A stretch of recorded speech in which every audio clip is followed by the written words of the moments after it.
चाहे वो SC ST हो OBC, सिर्फ एक आरक्षण को वो समर्थन करते हैं, वो है EWS। ये जजमेंट पूर्ण रूप से दलित समाज को बांटने के लिए आया है। बाबा साहब भीमराव अंबेडकर द्वारा एक एका किया गया था दलित समाज में, उसको तोड़ने के लिए आया है और इसमें ये सफल भी दिख रहा है। और पूर्ण रूप से आरक्षण को समाप्त करने की दिशा में नए नए पैंतरे खेल रही है। पिछड़ों को और दलितों को आपस में लड़ाने का काम करेगी, इसकी घोर भर्त्सना की जानी चाहिए। और जो संविधान को हाथ में लेकर चल रहे हैं राहुल जी, लेकिन उसका पन्ना तार तार हो रहा है और इसी सब चीज़ों से तार तार हो रहा है। अगर कांग्रेस स्टैंड नहीं लेगी तो जो दलित पिछड़ों की उनको समर्थन मिला था उससे वो मरहूम उनको होना पड़ेगा। अडानी और मोदी जी की मनुवादी EVM सरकार जो है मौलिक रूप से आरक्षण विरोधी है।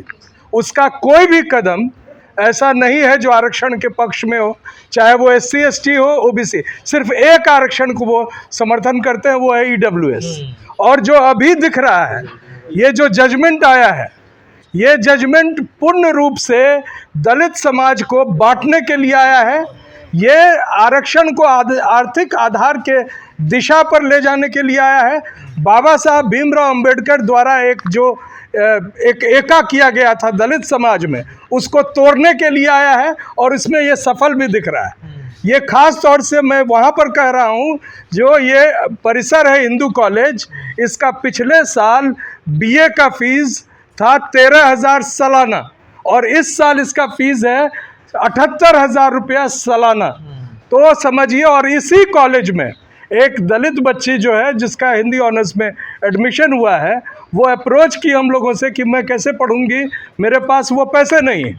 तो ये सरकार शिक्षा से आपको महरूम करने के लिए और पूर्ण रूप से आरक्षण को समाप्त करने की दिशा में नए नए पैंतरे खेल रही है।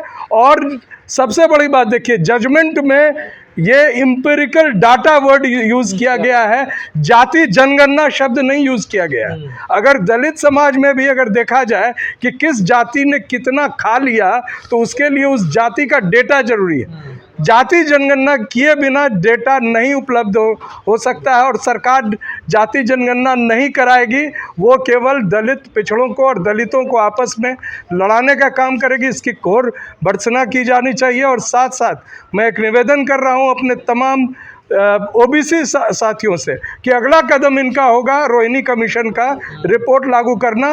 उसके लिए वो तैयार हो। एक तो आपका आरक्षण EWS में तब्दील हो चुका है, NFS बराबर हो रहा है, और जो भी अब आने की स्थिति है निजीकरण के बाद, वो भी अब समाप्त होने वाला है। आप पहले से तैयार रहिए। लेकिन सर, कहा जा रहा है जिस तरीके से इस फैसले का विरोध हो रहा है कि ये मंडल 2 है, मंडल 2 की तरफ बढ़ रहे हैं लोग सब। देखिए, मंडल कमीशन में साफ साफ लिखा हुआ है कि बिना डेटा के और बिना पूरी तरह जानकारी लिए हुए सरकार कोई कदम नहीं उठा सकती है। और उन्होंने जब उस कमीशन का इस आधार आंदोलन उस तरफ जा रहा है, जो मंडल के लिए आंदोलन हुआ उसी तरफ ये भी आंदोलन जा रहा है, ऐसा कहा जा रहा है सर। ये आंदोलन तो अब दिखेगा। बहुत अच्छे तरीके से 3 राज्यों में सफल रहा भारत बंद। और इसलिए मैं 3 राज्य कह रहा हूं क्योंकि जो आयोजक थे वो जब 2019 में हम लोगों ने रोस्टर के खिलाफ भारत बंद किया था तो उसकी बहुत गहन तैयारी की थी। ये बिना तैयारी के अनायास ही किया गया, लेकिन सफल रहा है। और अगला जो कदम होगा इसका विरोध का, वो हम लोग तैयारी के साथ करेंगे। और मैं आपको विश्वास दिलाता हूं कि दलित, पिछड़े और आदिवासी इकट्ठे अब आंदोलन करेंगे। और ये कुछ लोग जो हैं, जैसे मांझी साहब बिहार में रोज वक्तव्य दे रहे हैं, उनके समुदाय के लोग का लिटरेसी रेट पूछिए 4.5 और ग्रेजुएशन 1% से भी पॉइंट में है। और दोनों बाप बेटे की दौलत निरंतर बढ़ रही है। तो क्या उसमें क्रिमिनल लागू नहीं होना चाहिए? क्या उनको अगर कहा जाए कि अगला जो भी व्यक्ति चुना जाएगा, आपके अलावे कोई चुना जाए मुसहर समाज से, तो क्या वो तैयार होंगे? तो सर, आरक्षण तो भेदभाव के आधार पे दिया है, तो जो आर्थिक आधार पे डिबेट क्यों चलने लगी देश में? ये सुनियोजित षड्यंत्र है। EWS जिस दिन लागू हुआ था, और आप साथ थे, 19 जनवरी को हम लोग मिले थे 2019 में ही जंतर मंतर पर, हम लोगों ने विरोध किया और डीएमके पार्टी ने विरोध किया, आरजेडी ने विरोध किया, तमाम ऐसी पार्टियां, और खास तौर से मैं कांग्रेस की ओर इशारा करूंगा, जो संविधान को हाथ में लेकर चल रहे हैं राहुल जी, लेकिन उसका पन्ना तार तार हो रहा है और इसी सब चीज़ों से तार तार हो रहा है। अगर कांग्रेस स्टैंड नहीं लेगी तो जो दलित पिछड़ों की उनको समर्थन मिला था उससे वो मरहूम उनको होना पड़ेगा, और ये अंततः भारतीय जनता पार्टी आरएसएस को मजबूत तो इस करेगी। आंदोलन में राहुल गांधी और अखिलेश यादव को क्यों निशाने पे लिया जा रहा है? आखिर क्या गलती कर दी उन लोगों ने? नहीं, ये मेरे कहने का मतलब है कि निशाने पर नहीं, तमाम लोग उनसे सवाल कर रहे हैं कि आप तो संविधान की बात करते थे, अगर संविधान आज खतरे में तो आप लोग बोल क्यों नहीं रहे हैं? ये बहुत ही गंभीर सवाल है और बिल्कुल सार्थक सवाल, क्योंकि जब आप संविधान को लेकर चल रहे हैं हाथ में, तो संविधान का कोई भी आर्टिकल इस जजमेंट से आर्टिकल 300 जो 41 और 40 दोनों का उल्लंघन हुआ है, और जो समानता जो थी बिना आप डेटा लिए हुए कर रहे हैं, ये गंभीर रूप से। कांग्रेस क्लियर क्यों नहीं है सर इस मुद्दे पर? आखिर कांग्रेस अंततः जो उनके जो ऊपर में शीर्ष में लोग हैं, उसमें दलित पिछड़े कितने हैं जो हमारे दर्द को समझेंगे और हमारी बातों को बयान करेंगे? आज जो हम लोग आपके समक्ष हैं, चाहे वो डॉक्टर रतन लाल हों या राजेंद्र पाल गौतम जी हों, हमारा एक बैकग्राउंड है कि हम लोग एक समाज के लिए निरंतर बोलते रहे।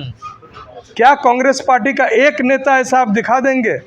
हाल में राहुल जी ने वो कदम बढ़ाया और उस कदम को वापस खींचने के लिए उन्हीं के पार्टी के लोग पूरा प्रयास कर रहे हैं, और उनको समझना होगा। हम बार बार समझाने की कोशिश कर रहे हैं, हम कोई उनका विरोध नहीं कर रहे हैं, हम ये कह रहे हैं कि आरएसएस भाजपा को हराने के लिए इन लोगों को साथ आना पड़ेगा। लेकिन सर आज कहा जा रहा है कि चमार और पिछड़ों में यादव खा गए। अगर मान लिया जाए इसमें कैटेगरी बना दी जाती है, वर्गीकरण कर दिया जाता है, तो कल को तो जब जो वर्गीकरण किया उसके नीचे वाला वो कहेगा ये ऊपर वाला खाएगा। ये तो एक बहस छेड़ दी ना सर। देखिए, ये जो बार बार कहा जाता है कि यादव या चमार ने खा लिया, तो आप डेटा दिखाइए ना। खा लिया तो उस केक को हम उनके लिए छोटा कर देंगे।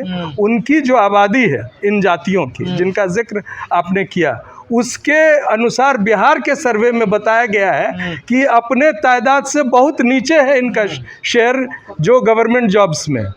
तो बिहार को अगर एग्जाम्पल लिया जाए तो पूरे देश में एक आप जानते हैं ना, हिटलर एक प्रोपेगेंडा करता था, एक ही झूठ को बार बार कह के उसको ये सच साबित करने की कोशिश कर रहे हैं। मैं ये नहीं, इन जातियों का मैं पक्षधर होकर नहीं कह रहा हूँ, मैं एक सामान्य रूप से आरक्षण के समर्थन में अगर ये बात आती है तो इनकी तादाद की गिनती होनी चाहिए, और कास्ट सेंसस निहायत ज़रूरी है। इस पूरे डिबेट में सबसे पहला टारगेट है कास्ट सेंसस, वो नहीं करेंगे। इनके लिए वहाँ चंद्रबाबू नायडू भी यही बात कह रहे हैं आंध्र में, और इसको हम लोगों को समझ के आगे बढ़ना होगा। और प्रधानमंत्री जी ने कहा कि इस फैसले को हम लागू नहीं करेंगे। प्रधानमंत्री जी ने कहा सिर्फ कि हम क्रीमी लेयर के सुझाव को लागू नहीं करेंगे, वो सुझाव था।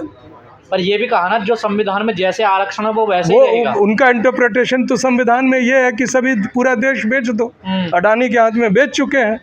कल को जेएनयू में के संपत्ति को जो बेचने की बात आई है, तो जेएनयू का संपत्ति खरीदेगा कौन? अडानी खरीदेगा। कल को वो अडानी का इंस्टीट्यूट होगा।